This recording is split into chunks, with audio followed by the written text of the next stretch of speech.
What is the most dangerous machine ever built? Deep beneath the border of Switzerland and France lies the Large Hadron Collider.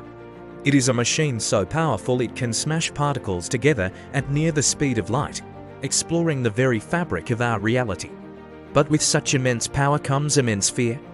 Headlines once screamed, "Will this machine destroy the world?" The scale of this project is unprecedented.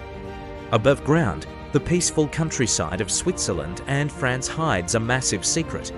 100 meters below the surface, a 27-kilometer circular tunnel houses the most complex experiment in human history. This is the Large Hadron Collider. Built by CERN, it is a masterpiece of superconducting magnets and ultra-chilled sensors. Inside, protons are accelerated to 99.9% the speed of light.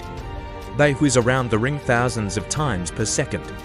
When these particles collide, they recreate the conditions of the universe just moments after the Big Bang. In the control room, scientists monitor every beat. They search for answers to questions that have haunted humanity for centuries. Their goal, to find the Higgs boson, the so-called God particle, which gives everything in our universe its mass. They are literally looking at the blueprints of creation, decoding the mystery of why we exist at all.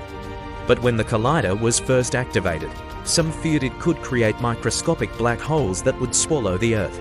Others worried about a catastrophic chain reaction that could tear the fabric of spacetime itself. Public anxiety was high. Headlines and lawsuits attempted to stop the machine from ever being turned on. Yet, the LHC continues to run safely, symbolizing human curiosity and our relentless search for the truth. Is the pursuit of knowledge worth the risk? Perhaps the greatest danger is not knowing at all. What do you think?